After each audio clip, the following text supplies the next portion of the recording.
ஆண்டவராக இயேசு கிறிஸ்துவின் நாமத்தில் அன்பின் வாழ்த்துக்கள். இந்த நாளிலே உங்களை சந்திப்பதில் மகிழ்ச்சி அடைகிறேன். இன்றைக்கு நம்முடைய தியானத்திற்காக தெரிந்து கொண்ட வேத வசனம் சங்கீதங்களின் புஸ்தகம் 63 சங்கீதம் 1 வசனம். தேவனே, நீர் என்னுடைய தேவன், அதிகாலமே உம்மை தேடுகிறேன். தேவனே, நீர் என்னுடைய தேவன், அதிகாலமே உம்மை தேடுகிறேன். பாருங்க, தாவீதுடைய வார்த்தைகளை கவனிங்க. அந்த வார்த்தைகள் மிகவும் அழகானவைகள். தேவனே, நீர் என்னுடைய தேவன். He had a relationship with God, and also he never ever give up his God. அவன் தேவனை தன்னுடைய தேவனாக அவன் அறிந்து அவன் ஆராய்ந்து வைத்திருந்தாலும் தேவனை அவன் விட்டுவிடவில்லை. இங்கே பாருங்க, அவன் சொல்கிறான், தாவீது சொல்லுகிற காரியத்தை கவனமாக கேட்டால் தான் நமக்கு புரியும். தேவனே, நீர் என்னுடைய தேவன். நீர் என்னுடைய தேவனாய் இருக்கிறதுனால உம்மை அதிகாலமே தேடுகிறேன். பாருங்க, நீர் என் தேவன், என்னுடைய தேவன்.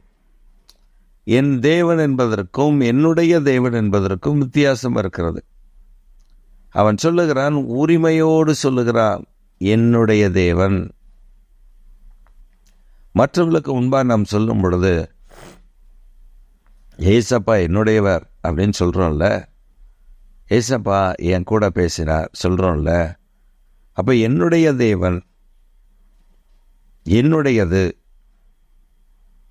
நீங்கள் பாருங்கள், ஒரு ஸ்கூலில் பசங்க பேசும்பொழுது பேச்சு வழக்கில் இருக்கும். இது என்னுடைய பேனா, இது என்னுடைய பென்சில், இது என்னுடைய ஷார்ப்னர், இது என்னுடைய பாக்ஸ். இந்த பாக்ஸ், ஜாமெண்ட்ரி பாக்ஸ் என்னுடையது. அதுக்கு என்ன அடையாளம்? இது அடையாளம்.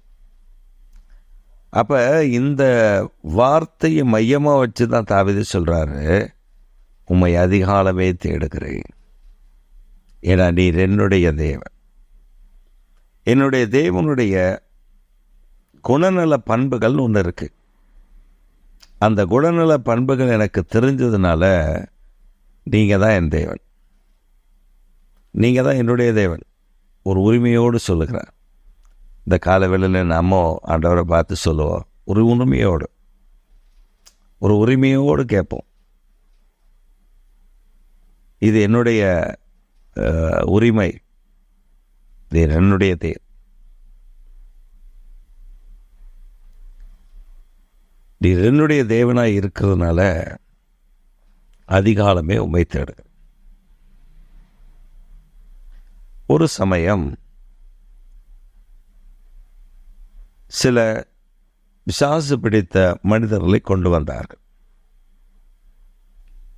ஜெபிப்பதற்காக அவர்கள் ஒரு ஆராதனைக்கு அந்த அப்படிப்பட்ட கட்டப்பட்டவர்களை கொண்டு வந்திருந்தார்கள். அப்பொழுது ஒரு சிறு பையன், அவன் குளிக்க சென்றவன், ஆற்று ஓரத்தில் வைத்திருந்த ஒரு சில பழங்களை அவன் சாப்பிட்டு விட்டான். அவன் சாப்பிட்டதிலிருந்து பயங்கரமான ஜுரம். டாக்டர் இடத்துல போனால் சரியாகலை. இப்படி பல காரியங்கள் அவனுக்கு நடந்திருக்கிறது. 3 நாளைக்கு பின்பு அவனை ஆலயத்திற்கு கொண்டு போய் பார்ப்போம் என்று வந்தார்கள்.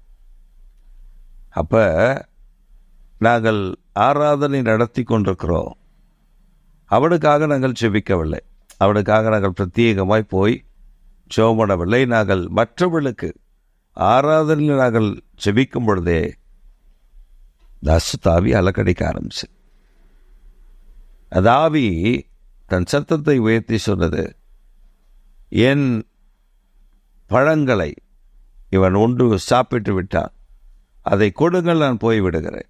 என்னுடையது, என்னுடைய பழம், என்னுடையது, எனக்காக வைத்திருந்தது அவன் திருடிவிட்டான். பின்பு அவனிடத்தில் அவன் நிதானமாக அவனை அடைத்து, அவன் சுயநினைவு வந்த பொழுது அவனிடத்தில் கேட்டோம், நீ என்ன தப்பி செய்தாய்? அவன் சொன்னான், நான் இப்படி குளித்து கொண்டிருந்தேன், அங்கே ஒரு மரத்துக்கடியில் சில பழங்கள் இருந்தது, எடுத்து நான் சாப்பிட்டு விட்டேன். அன்றிலிருந்தான் எனக்கு சுரம். அப்போ அந்த ஆவி கேட்குது, இது என்னுடையது, என்னுடையதை கொடுத்தால் தான் நான் போவேன். அதற்கு முன்பு நாங்கள் ஜெபிக்கும் பொழுது அது அந்த மகனை விட்டு வெளியேறினது. அந்த நிமிடத்தில் அவனுடைய ஜுரம் சரியானது. அவன் நன்றாக நல்ல திடகாத்திரமாய் மாறினான். அன்றிலிருந்து அவன் பள்ளிக்கு போக ஆரம்பித்து விட்டான் திரும்ப. அப்போ நம்முடைய வாழ்க்கையில் பிசாசு கூட என்னுடையது, இந்த பூமி என்னுடையது, இந்த பூமி எனக்கு அளிக்கப்பட்டது அப்படி தான் சொல்கிறான்.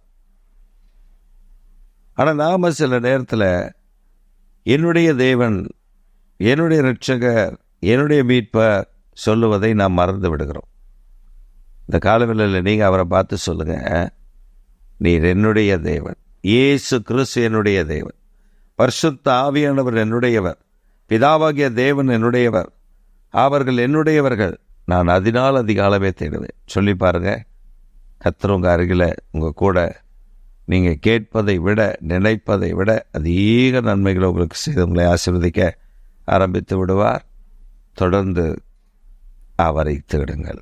ஆமென், ஆமென்.